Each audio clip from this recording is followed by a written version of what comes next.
Welcome to the PrimeSpan Podcast, where we talk about aging, mental health, and living well in the years that matters the most. Each week, we cut through the noise to focus on what actually helps you feel clearer, steadier, and more in control as you age. If you're navigating the second half of life or thinking ahead, you're in the right place. Let's get into it. Welcome to PrimeSpan Podcast, everybody. Welcome back. It's been a while since we did an episode. Holidays was happened, Easter, Passover, and I have to tell you, having new members of this, it'd be an interesting episode as we move forward.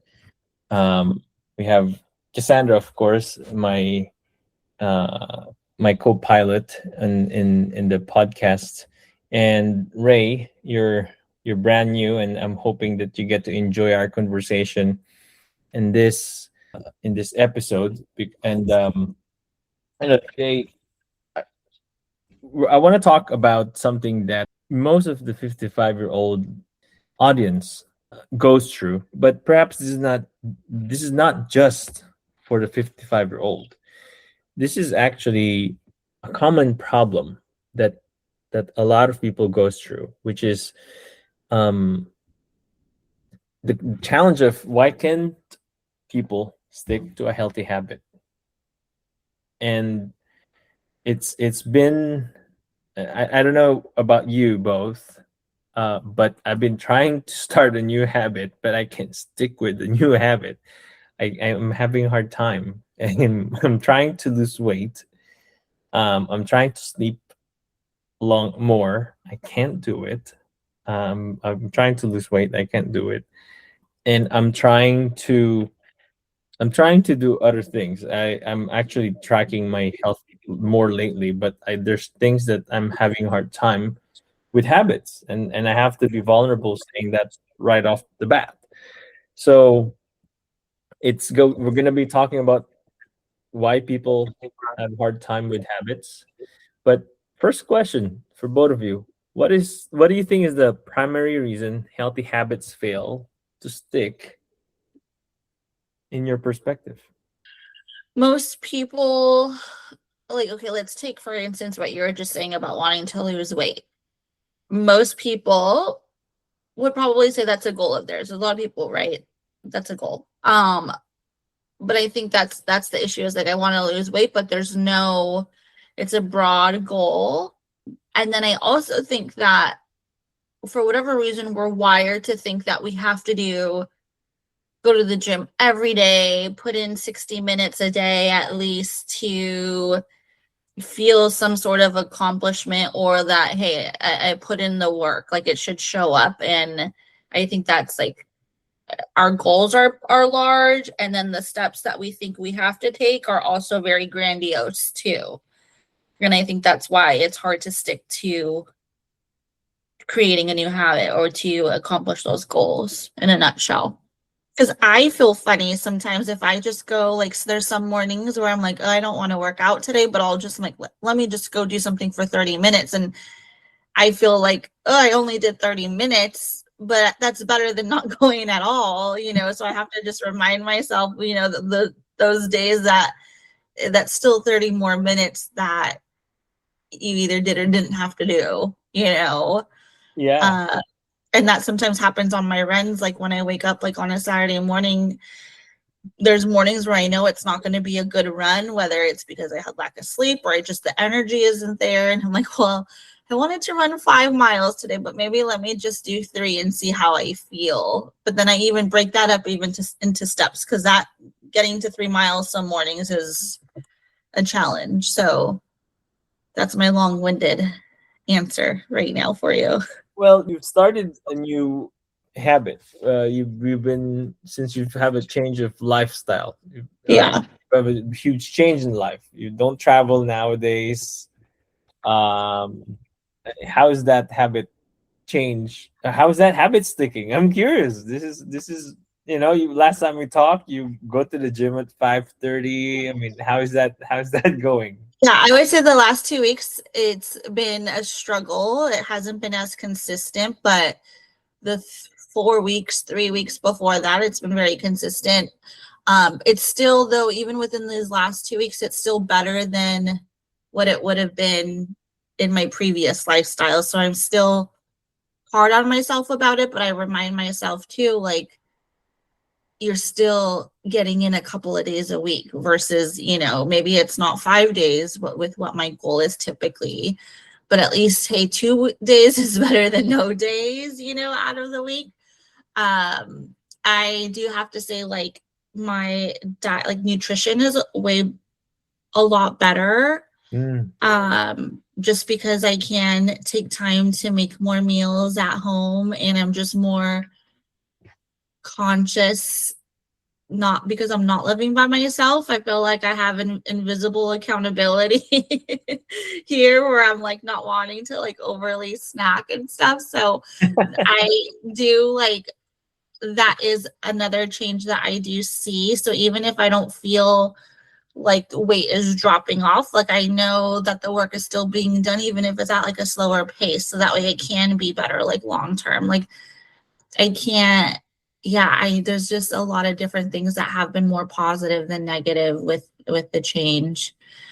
I think you also have to look at what works for your lifestyle too, like what makes sense. I know we talk about sleep too, and some people, like, I would go to bed earlier, wake up early, and some people are able to go to bed later and wake up a little bit later. So you just, again, you have to see what works. It's not every plan is meant for everybody. Like, everyone has their own personalized plan that, they just need to figure out what works. Like, I have that question to ask you. Why? So you have sleep, you mentioned sleep and diet. Yeah.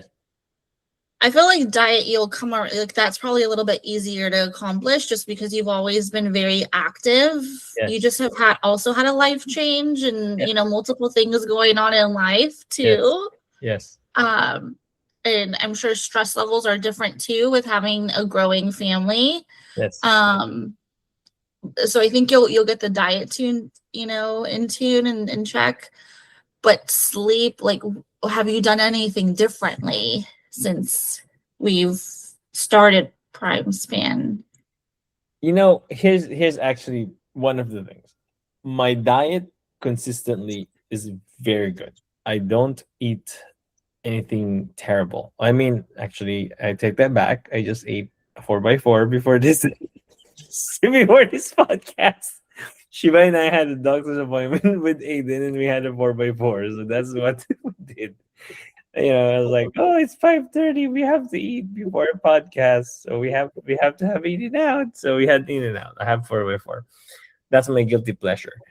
And so, aside from in and out, I typically have a good diet, right? So my eating habit, my eating quality is good.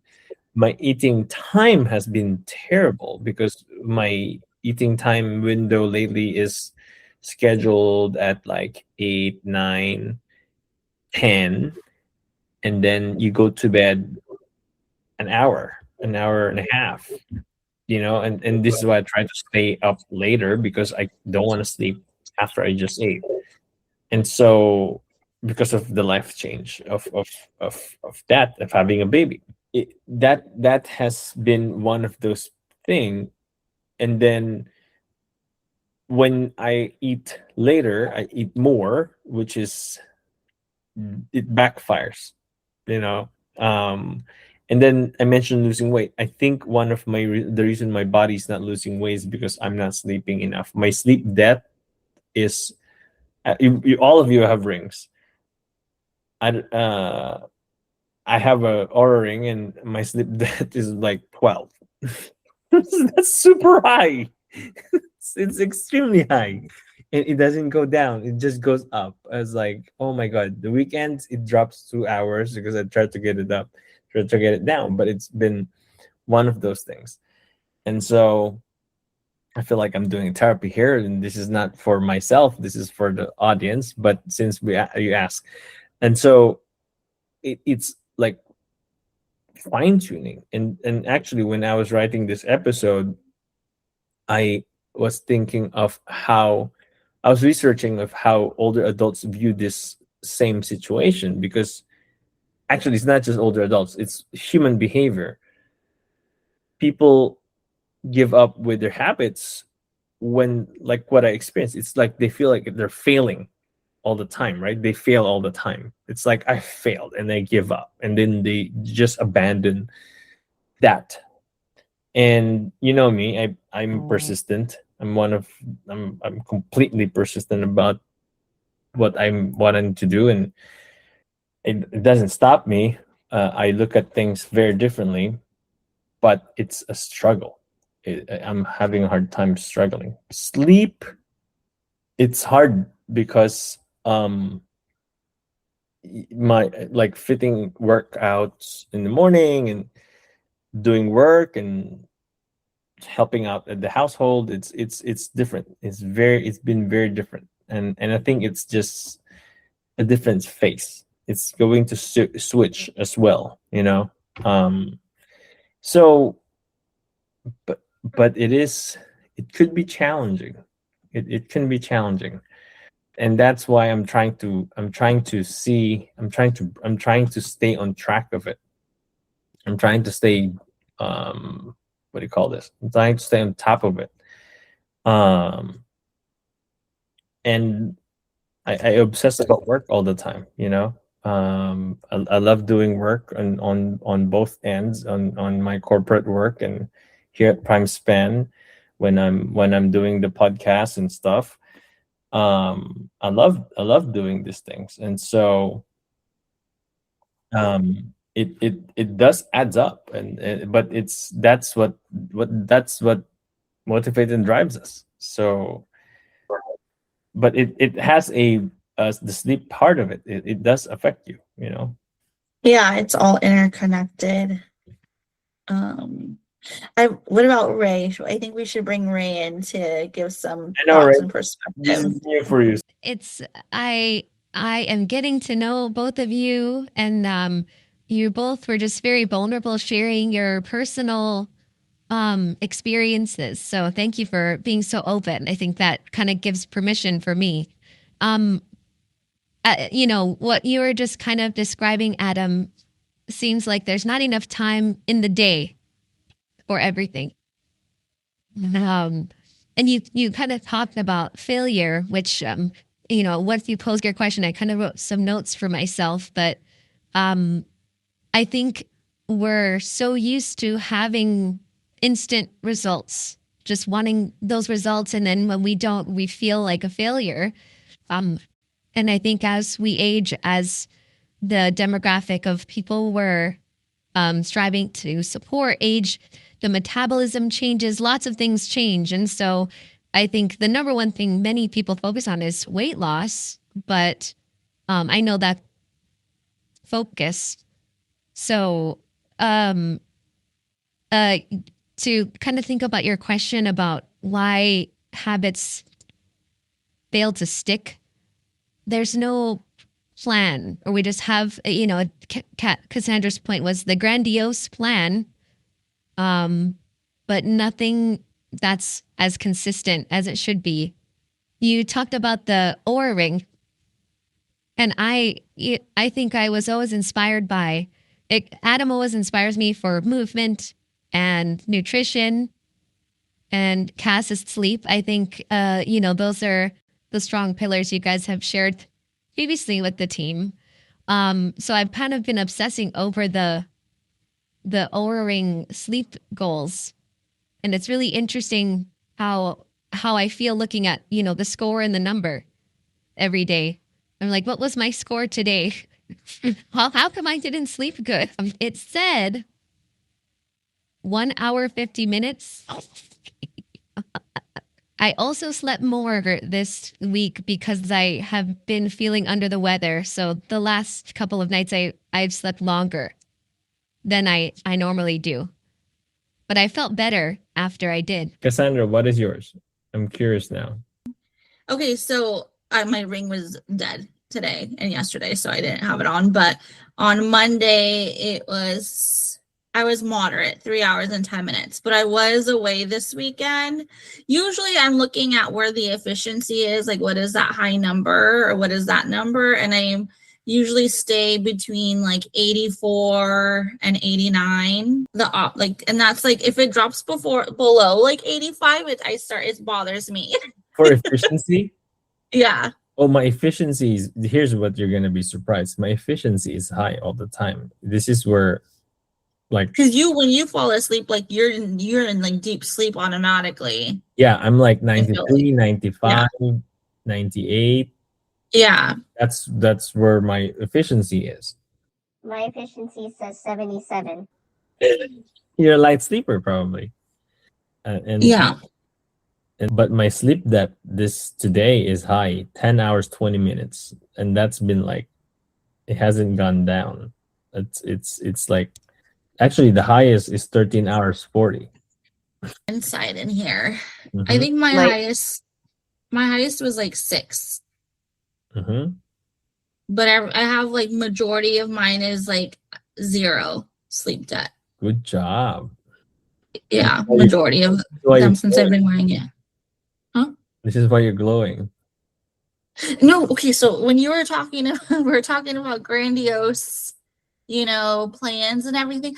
Honestly, and I think the two things that you're working on, I think if we start with those, everything else falls in line. Because I was also thinking back, what's been my struggle the last 2 weeks, and my protein intake has been a lot lower because I've been a little more busier. Like life's been a little bit more busier in these last 2 weeks. So I haven't been prepping my protein. Like I've been having protein shakes in the morning and eggs typically, and then I'll bring more protein for lunch, and then obviously protein for dinner. And I've probably like eating a third of the protein that I was eating more than 2 weeks ago. So I feel more tired. Mm-hmm. So what the two things, I think if people can wrap their head around or wrap their life around targeting food and sleep first, then the other pillars, the PrimeSpan pillars, the longevity pillars come into, it's easier to accomplish them, which I think we've talked about before, and it's definitely in our courses that we offer. Correct. Ray, you were asking earlier something. You're the youngest in this conversation, so you probably are the freshest between me and Kassandra. You're very young compared to us. You're like, we're a decade old than you, so we probably more than that. We could be a parent. So I'm curious, what was your question about sleep, or you were asking? My question is, we kind of talked about you looking at the data from the ring or, the watches we have. Do you feel like that helps your habits or it hurts your habits? Actually, I'm obsessed. Like, I actually even put a patch right now. Like, I'm measuring my glucose. I'm extremely obsessed because I wanted to see what my metabolism level is. Like, if I cannot master my sleep and my level of, like, in timing of everything, then I need to see if I can manage my metabolism, what type of food I'm able to eat, what I shouldn't eat, what would spike me up, what's my glucose level. To me, I love data, and I love analyzing data, and part of what I do is that. So it's been helpful, and it's also helpful to my wife, because it's like, I tell her, if it spikes me, it probably spikes you too. And the other day on the weekend, we had Chick-fil-A, we love you, but it spiked my glucose to 240 after I ate Chick-fil-A, while I ate In-N-Out this evening, and it didn't spike my glucose at all. How is that possible? That's like big difference. And I was like, it spiked me to, my healthy glucose is 140. In-N-Out only got me to 141, which is not high at all. And I ate like the animal style fries and 4x4 and everything. but I ate 4 strips of Chick-fil-A and it spiked me to 240 glucose. And it's like, oh my goodness. I'm sorry, I'm not trying to I'm not there. Was it at the same time of the day that you ate? Yes. Uh-huh. Yeah, around the same time, around 6 p.m., 6:30, which is typically eat around that time because I fast the whole day, It was my first meal. It was my first meal too today. And so I've been studying for the past 2 weeks how my body reacts to certain food. And like talking about consistency, I've been trying to just see how I can at least, if I cannot be consistent at my timing and everything, at least I see if I could manage my metabolism. And it's been fascinating. It's been very good, and the ring helps me to do it. The ring is the one who's giving me the data for the glucose, and it's I think to me it's very it doesn't bother me, but the activities, the sleep, it's been very helpful to me. How about you, Cass? What's your opinion? Ray asked a good question here. It helps. It helps definitely more than it hurts. Like I was trying to think if there's any cons that I would think that I could think about, but I can't. But it does help because like it again, like I like to see the score for sleep. I like to see my heart health, which a couple of weeks ago I shared like on social media that my heart health was like 4.5 years younger, and I'm like, and I haven't even been like, like I've been training, but I know I could do better. So I'm like, just imagine when I am like running higher mileage. But anyways, it's helpful. And then I like compare the data between my Oura Ring and my Garmin watch. My Garmin is I use it more for like running because it like tracks that. I don't have all of the other, just the generation of watch that I have is more basic, but I like to compare the data between the two. And then obviously like your phone has data too, but it's more helpful, I think, than harmful. It is like, I do look forward to waking up in the morning and looking at my stats. And I think it does help you like stay consistent, and there's like little goals that I'll put for myself, throughout the day. Like, okay, tomorrow I want to see my stat here, so I'm going to try to do this differently. So, I think if people really like data and they like gadgets like this might be something worth investing in to help you reach your goals and give you some insight.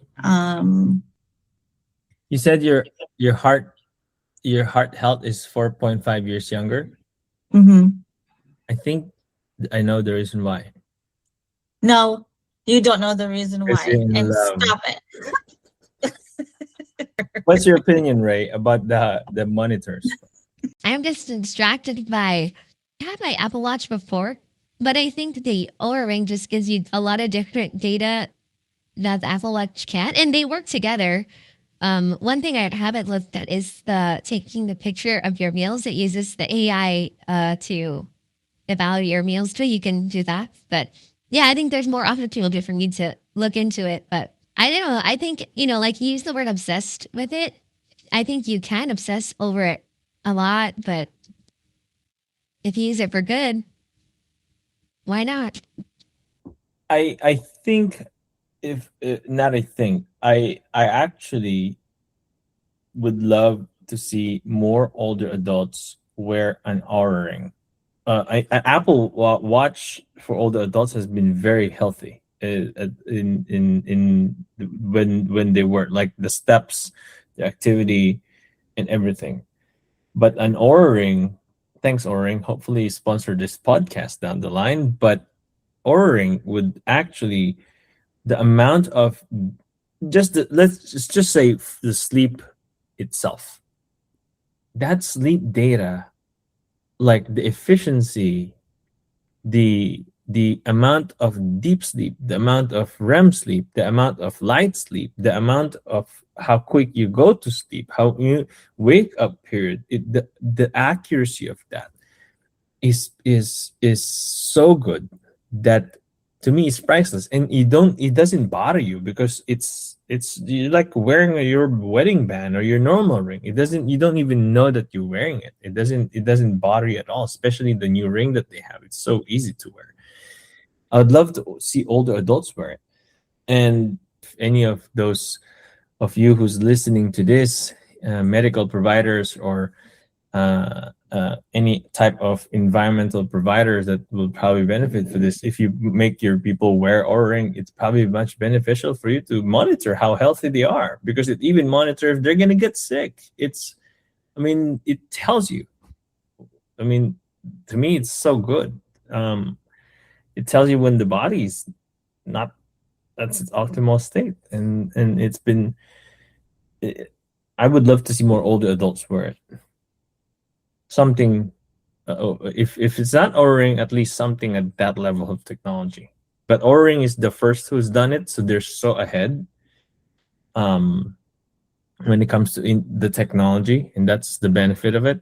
They're far ahead compared to any other competitors. How they've done it, the data. So I love it, really.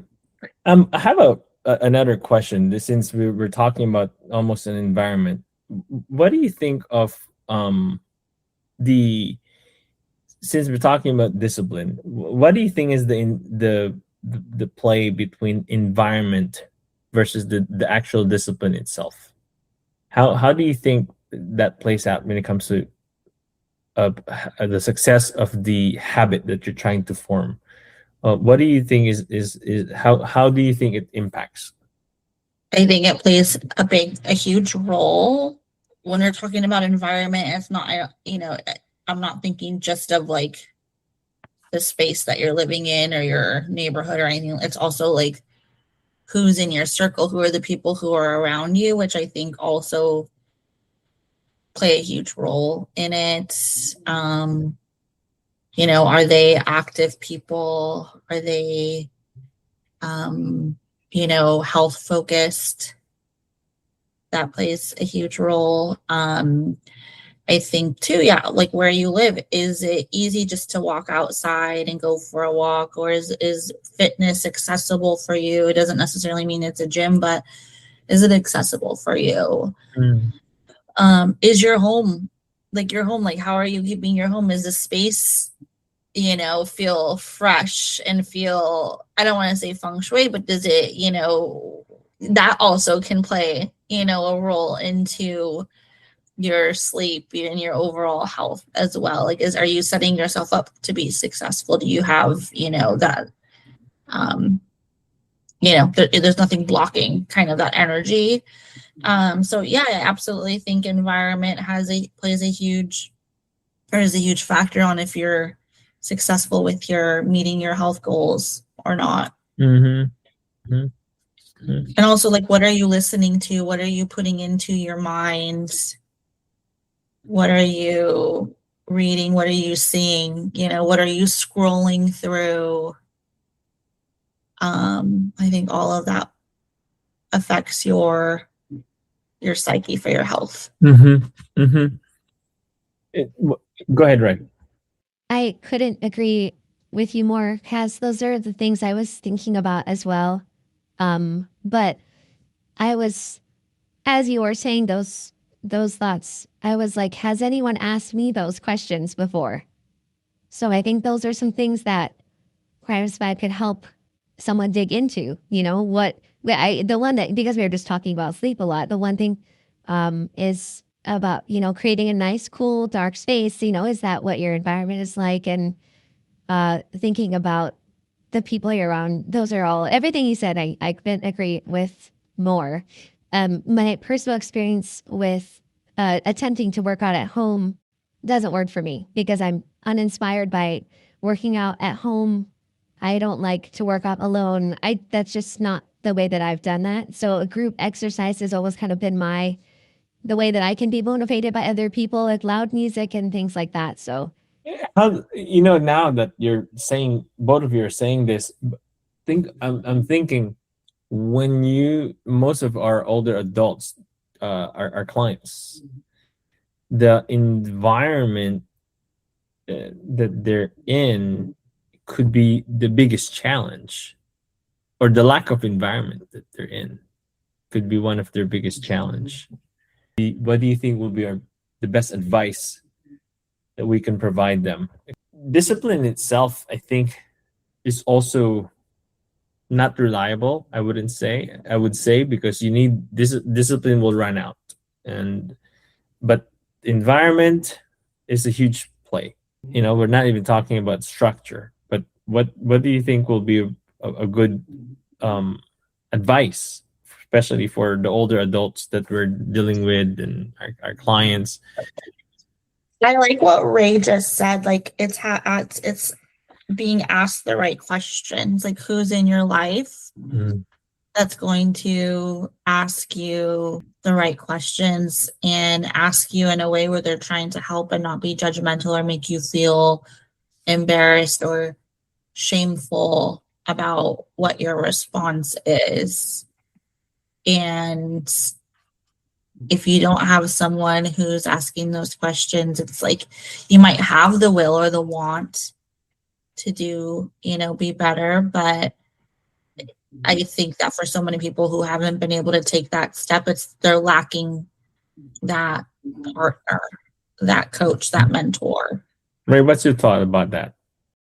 yeah, I agree with what Kassandra just said. Finding the support system is, as you were kind of sharing that, I was thinking about times that, when I've attempted to eat something healthy or do something, and it was me doing it, and my family loves to tease and make fun. That's just the way they are. But that's not supportive for someone who's trying to reach their goals, not in, it's just the way they are. But some other advice, it's just to set yourself up for success. If you're talking about diet, not trying to overhaul things and just try to focus on one thing. For example, I love crunchy snacks. So if I go to the store and I don't buy any chips or crunchy snacks, then I won't snack. That's just one example, but I think just trying to set yourself up for success, whichever halo you're trying to achieve, and think of one small thing. Substitute it with raw bell peppers. Those are very crunchy. Seaweed is a good substitute. And I just happened to do the bell pepper thing one day, just out of just like, oh, this is all I have, I'm just gonna try this. And because I really, really like the Trader Joe's jalapeno and artichoke dip, and you could eat like a whole tub of that with like tortilla chips. And even though I feel like tortilla chips are probably like the better chips out of all of them for you, I tried it with bell peppers, and I was like, okay, because I really just want the dip, but you can't just like spoonful the dip into your mouth. So the bell peppers work. And you liked it? Yeah. And I even got my sister. She was just like, why are you doing that? And we were at the beach, and I'm like, just try it. And she's like, oh, this is actually a good substitute for it. So I think I mentioned this in you probably would know now. Ray, you would realize this. I'm a foodie. I love food. Even I eat healthy stuff, but I love food. Then this is one of the reasons why I have a hard time losing weight too. It's like I eat healthy food, but I eat volume healthy food, so I don't lose weight because I eat volume. And so when as Kassandra saying that, I'm like, I don't know about that. and Persian cucumbers. I don't like regular cucumbers. Persian cucumbers are. It's delicious.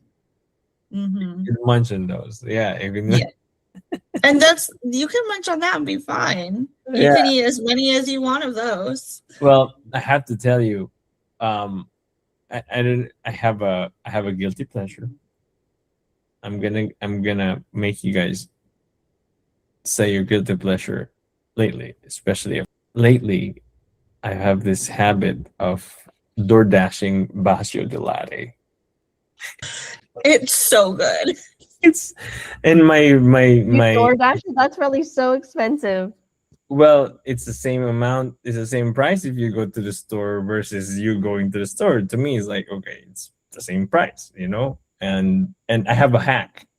If you order a pint, it's cheaper than a cup. You get more. So you get a lot. And my excuse is it's healthier because they're using real good cream in real good milk. So you get all the vitamins and nutrients. But it's been my guilty pleasure lately. It's like I have some in the fridge right now. So for those of you who's listening, we're real people here. We also have we try to break through it, but there's times that I have habits that I give in. I call it the MVPs. I have minimum viable participation. I carve that out on my days. So what is yours lately? I have to say it's the same thing as yours, but what we've done is I've said, okay, only once a week we're gonna have, because we either do bocce latte because it's like right around the corner, or Good. Venti, which is really good. But we haven't had it. It's been about a week and a half. But for a little while it was like twice a week sometimes. And I'm like, okay, no, once a week. So that is definitely like the guilty pleasure. But I don't feel as guilty because sometimes, a lot of the time, a few times we've Uber Eats it, right? But most of the time we'll either walk over to it, because there's also a Handles ice cream place right next door to Bocce de Latte. So that's hard too.